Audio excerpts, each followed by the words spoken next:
1996 साली वंचित मुलांच्या शिक्षणासाठी आम्ही खेळघर नावाचा एक उपक्रम सुरू केला.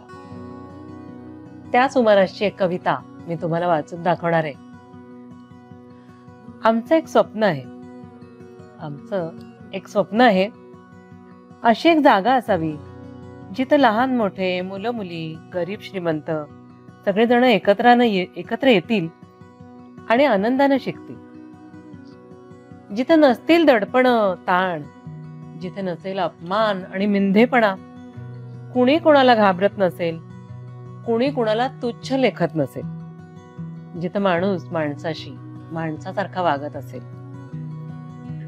नसेल आग्रह आणि अट्टहास कशाचाच, ज्याला तिला ज्याच्या तिच्या पद्धतीनं गतीनं काम करण्याची मुभा असेल, शिकण्याची इच्छा बहरेल, कष्टांची उर्मी उभारेल असं वातावरण असावं. अशी एक जागा असावी, ती आपण सर्वांनी मिळून घडवावी, जोपासावी, समृद्ध करत न्यावी असं हे स्वप्न खेळघरात. या स्वप्नाच्या दिशेने गेली 30 वर्ष आम्ही वाटचाल करत आहोत. त्यातनं अनेक गोष्टी झाल्या. मुख्य म्हणजे आनंदानं शिकण्याच्या दिशेने हे आमचं एक मॅन्युअल तयार झालं. म्हणजे 400 पानांचं हे मॅन्युअल आहे आणि त्याच्यामध्ये ही पद्धती अगदी सविस्तर मांडलेली आहे. या सत्रामध्ये आपल्याला सकारात्मक शिस्तीच्या दिशेने जाणाऱ्या काही रीती, पद्धती, काही युक्त्या समजून घ्यायच्या आहेत. सगळ्यात पहिली युक्ती अशी आहे, त्याचं नाव जेन नेल्सन यांनी असं दिलंय, काइंड अँड फर्म. शिक्षकांनी कसं असायला पाहिजे वर्गामध्ये, तर काइंड आणि फर्म. मुलांच्या विषयीचा सहृदयपणा, प्रेम हे तर त्यांना असायलाच हवं. मुलांच्या भावना समजून घेणं, मुलांना काय वाटतंय, आपण म्हणतोय ते मुलांना समजले की नाही, हे सगळं समजून घेणं हे शिक्षकाचं कामच आहे.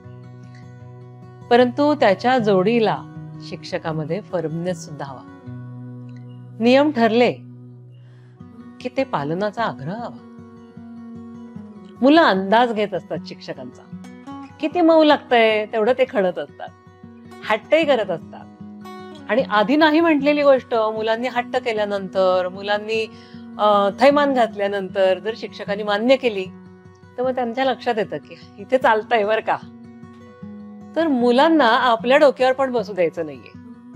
जसं मी मगाशी म्हटलं, मागच्या व्हिडिओमध्ये म्हटलं, तसं हा रिस्पेक्ट, म्युच्युअल रिस्पेक्ट हवा. आपण तर त्यांना रिस्पेक्ट द्यायचाच, म्हणजेच सहृदयपणा, आणि त्यांनी आपला रिस्पेक्ट करावा हे तसं त्यांना शिकवायचं आहे आपल्याला. तर हा फर्मनेस झाला. अर्थात फर्मनेस हा पुन्हा शिक्षेकडे झुकू नये याची काळजी मात्र आपण घेतली पाहिजे. शिक्षा जिथे जिथे हर्ट होते, जिथे दुखावलं जातं, तिथे शिक्षा, त्याला शिक्षा म्हणायचं. हा झाला पहिला मुद्दा.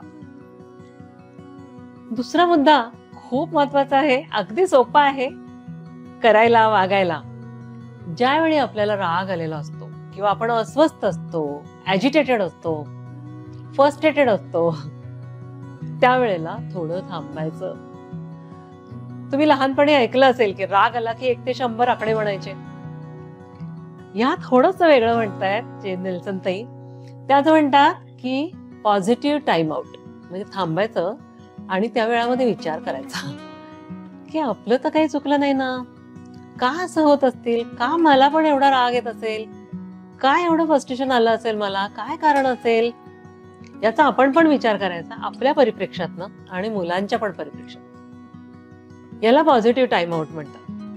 मग ज्यावेळी पुन्हा आपण आस्थेच्या पातळीवर येऊ, ज्यावेळी आपण परत दुसऱ्याचा विचार करायला लागू, आपल्या इगोमधनं बाहेर येऊ, त्यावेळी पुढचं संभाषण करायला हरकत नाही. पण दुसरी पार्टी म्हणजे मुलं किंवा इतर दुसरं कोणी आपल्या बरोबरीचं जर रागातच असेल, गुस्सातच असेल, तर मात्र अजून थांबावं. दोन्ही बाजूंनी एका समेवर यायला पाहिजे, तर संवाद चांगला होऊ शकतो.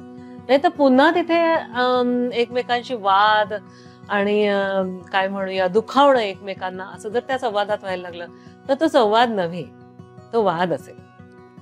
त्यामुळे संवाद जर व्हायचा असेल तर आधी आपल्या मनाची ही अवस्था आली आहे ना संवादाची, हे चेक करून घ्यावं. मात्र असंही होऊ शकतं की मग जाऊ दे, आता नकोच बोलायला, मागे पडलाय विषय, आता जाऊ दे, असंही करू नये. कारण एखादी झालेली घटना किंवा चूक ही संवादासाठी खूप चांगली पार्श्वभूमी असू शकते. तिथे एक शिकण्याची संधी असू शकते. त्यामुळे ती गमावू नये.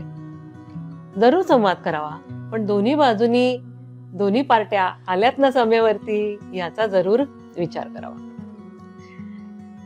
आता तिसरा मुद्दा तो म्हणजे प्रोत्साहनाचा. बक्षीस देऊ नका असं मी म्हणाले, परंतु प्रोत्साहन जरूर द्या. आता बघा, स्तुती आणि प्रोत्साहन याच्यामध्ये फरक आहे. स्तुती म्हणजे किती ग बाई गुणाची माझी ती. हा म्हणजे कायमसाठी तुम्ही तिला लेबल लावून टाकलं की ही मुलगी गुड गर्ल किंवा हा मुलगा गुड बॉय. असं पण नका लावू लेबल, कारण त्यातून त्या मुलाला ते सतत गुडच वागण्याचं टेन्शन येतं. मूल आहे, त्यांनी गंमत करायला पाहिजे, त्यांनी चुका करायला पाहिजे, त्यांनी पुढे जायला पाहिजे, मोकळं असायला हवंय. त्यामुळे असं लेबलिंग, पॉझिटिव्ह लेबलिंग सुद्धा करू नका. निगेटिव्ह तर नकोच. हा ना असाच आहे, खूप मूड आहे, हा रोजच उशिरा येतो, ही मुलगी अशीच करते, ही दंगाच करते, हिचं लक्षच नसतं, असं लेबलिंग करू नका. मुलाचं वर्तन चुकू शकतं, मूल चुकीचं नसतं. तेव्हा ते मूल असं आहे म्हणून आपल्याला लेबलिंग करायचं नाहीये. तर त्याचं जे वागणं चुकीचं आहे तिकडे आपण बघूया. आणि वागणं बदलू शकतं, वर्तन बदलू शकतं. मूल चुकीचं आहे म्हणल्यावर त्या मुलाचा स्वभाव किंवा मूलच आपण एकदम टार्गेट करून टाकलं ना, तसं न करता आपल्याला त्याच्या वर्तनाबद्दल बोलता येतं. तर आपण प्रोत्साहनाच्या मुद्द्याकडे होतो. प्रोत्साहन कसं मिळू शकतं मुलांना? तर दरवेळेला काही ते अप्रिशिएटच करायला पाहिजे असं नाही. अप्रिशिएट जरूर करावं हा, त्याच्या मी अजिबात विरोधात नाही. मुलांच्याकडनं एखादी जरी छोटीशी जरी चांगली गोष्ट घडली असेल तरी सुद्धा त्याचं कौतुक जरूर करावं. कौतुक सगळ्यांच्या समोर करावं, म्हणजे ते मल्टिप्लाय होतं. जसं चूक सगळ्यांच्या समोर सांगू नये, कारण ती पण मल्टिप्लाइड होते आणि त्यामुळे होणारी हर्ट पण मल्टिप्लाय होते. पण कौतुक मात्र सगळ्यांच्या समोर करावं. तो आनंद द्विगुणित होतो, आनंद सगळ्यांनी वाटून घ्यावा. आता तर कौतुकाच्या व्यतिरिक्त सुद्धा अनेक प्रोत्साहनाच्या जागा आहेत बरं का वर्गामध्ये. आपल्याला मूल दिसल्या दिसल्या त्याचं स्वागत करूया, ये म्हणूया. त्याच्या वागण्यामध्ये, दिसण्यामध्ये काहीतरी जर बदल झालेला असेल तर तो आपण नोटीस करूया आणि त्याला म्हणूया, अरे वा, आज छान वेण्या घातल्या, आज नटून थटून आलीये. काही हरकत नाही, ही दखल घेणं आहे. अजून आपण असं करू शकतो की समजा एखादं मूल रजेवर आहे, आलं नाहीये, 3-4 दिवस झाले शाळेमध्ये आलं नाहीये. तर बघा आपण काय म्हणतो, का रे आला नाही, कुठे गेला होतास, बुडलं ना तुझं अमुक तमुक, कसं भरून काढायचं आता हे, कसं शिकवायचं बुवा तुम्हाला. ही सर्वसाधारणपणे असणारी रिॲक्शन आहे. पण आपण तर त्याला म्हणलं, अरे तुझी आठवण आली ती राव, आम्हाला खूप मिस केला आम्ही तुला, कुठे गेला होतास. हा फरक आहे आपण वागण्यामध्ये. आपण आलो नाही म्हणून कोणाला तरी आपली आठवण आली, ही दखल घेणं आहे. आपल्या मनामध्ये त्याच्याबद्दल प्रेम आहे, आस्था आहे, हे आपल्या वागण्यातनं, शब्दांमधनं, स्पर्शातनं त्याला जाणवायला हवं. प्रेम खूप असतो पण ते दाखवायचं नसतं, कारण दाखवलं तर तो डोक्यावर बसेल असं आपल्याला भीती वाटते. अगदी उलट आहे. उलट जेवढं तुम्ही गोड बोलाल मुलांशी, तेवढी मुलं तुमच्याशी जवळ येतील मनाने, तेवढे मोकळेपणाने वागतील, सगळं त्यांचं तुम्हाला सांगायला येतील. वर्गामध्ये 20-30 किंवा 40-50 मुलं आहेत, तरी सुद्धा प्रत्येकाला कधी ना कधी व्यक्त होण्याची संधी मिळाली पाहिजे. मग गट करा, कधी या गटाने व्यक्त करावं, कधी त्या गटाने व्यक्त करावं. अशा अनेक पद्धती असू शकतात. सगळ्या मुलांची चित्र भिंतीवर लागली पाहिजेत. असं नाही की फक्त चित्र काढता येणाऱ्या 4 मुलांची चित्र कायम आपली पाहुण्यांना दाखवण्यापुरती भिंतीवर लावणं. चित्र भिंतीवर लागणं, माझं चित्र पिनअप बोर्डला लागणं हा माझा सन्मान असतो. अशा रीतीने वर्गातल्या प्रत्येक मुलाची जर तुम्ही दखल घेतली तर ते मुलांना प्रोत्साहन ठरेल.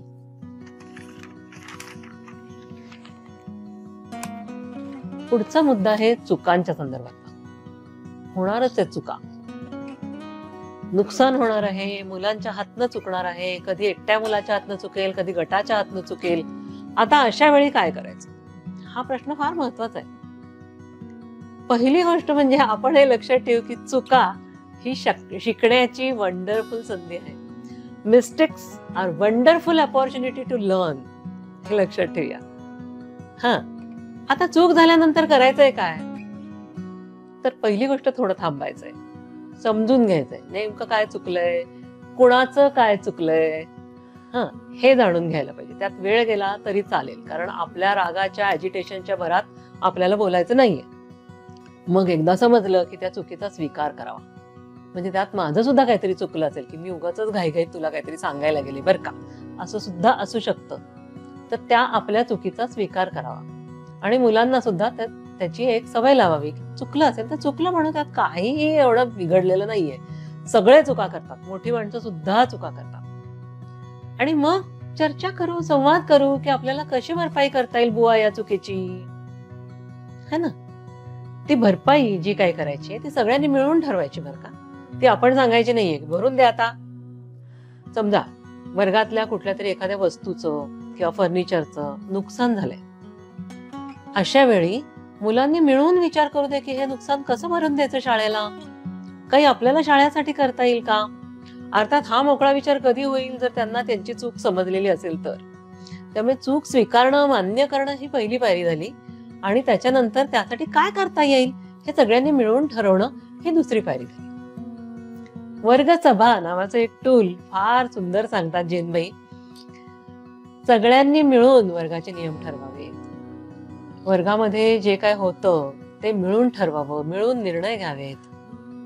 जेव्हा त्या निर्णय घेण्यामध्ये आपला सहभाग असतो त्यावेळी तो पाळण्यामध्ये सुद्धा आपसूक आपला सहभाग असू शकतो.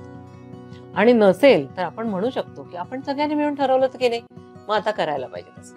त्यांना त्यांच्या जबाबदारीची सुद्धा आपल्याला जाणीव करून देता येईल. त्यामुळे तर दर आठवड्याला खरं म्हणजे अशी जर वर्गसभा असेल मुलांची तर त्याच्यामध्ये मुलं अगदी हिरिरीने भाग घेतात. त्यात फक्त एकच लक्षात ठेवायचं की जो मुलगा आज ऍब्सेंट आहे त्याच्याबद्दल आज बोलायचं नाहीये, कारण ते त्याला वेडवाकडं होऊन ऐकू जाणार आहे नंतर. हे लक्षात ठेवा, तुझ्याबद्दल असं झालं. त्यामुळे उपस्थित असलेल्या मुलांच्या संदर्भानेच हे बोलणं व्हावं. तिथे आरोप, टीका, उपदेश, सल्ले होऊ नयेत. ते मुलांच्या संवादाची जागा असेल. घटना काय घडली हे मुलांनी सांगावं आणि त्यावर काय करावं हे सुद्धा मुलांनी सांगावं. त्यांचा उपाय, मुलांनी काढलेला उपाय जो आहे तो मध्यभागी मांडावा आणि त्यामुळे काय होईल अशी परिणामांची चर्चा करण्यासाठी मुलांना प्रवृत्त करावं.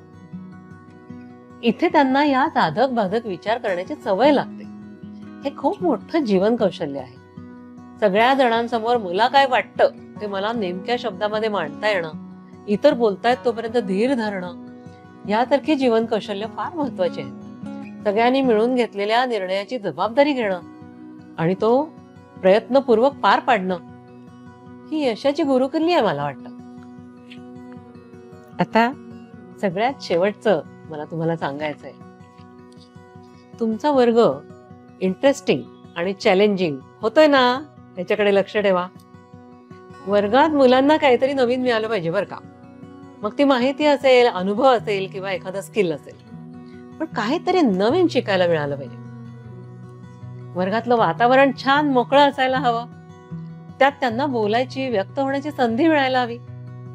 आणि अशी एखादी गोष्ट आपण शिकवायला घेऊन जायची आहे की जी त्यांना समजेल, आत्मसात होईल आणि त्याच्या संदर्भात काहीतरी करून बघण्याचं चॅलेंज त्यांना मिळेल. ही तर शिक्षणातली फार महत्वाची पायाभूत गोष्ट आहे. वर्ग जर इंटरेस्टिंग असेल तर मुलं दंगा करणार नाहीत, मुलं लक्ष देतील, मुलं तुमचं ऐकतील, हे अगदी खात्रीपूर्वक समजा. गेल्या 3 व्हिडिओज मधनं आपण सकारात्मक शिस्त या विषयाबद्दल माहिती घेतली, बोलणं केलं. अर्थात हे बोलणं एकतर्फी होतं. मला तुमच्या सगळ्यांशी प्रत्यक्षात वैयक्तिक सुद्धा बोलायला खूप आवडेल. पण ह्या व्हिडिओज बद्दल तुम्हाला काय वाटलं? तुम्हाला ह्यातल्या गोष्टी शक्य आहेत असं वाटलं का? मुलांच्या बरोबर वागतानाच्या काही गोष्टी, युक्त्या वापरता येतील असं वाटलं का? याच्याबद्दल जरूर सांगा. जरूर तुमचा प्रतिसाद फार महत्वाचा आहे आमच्यासाठी. धन्यवाद.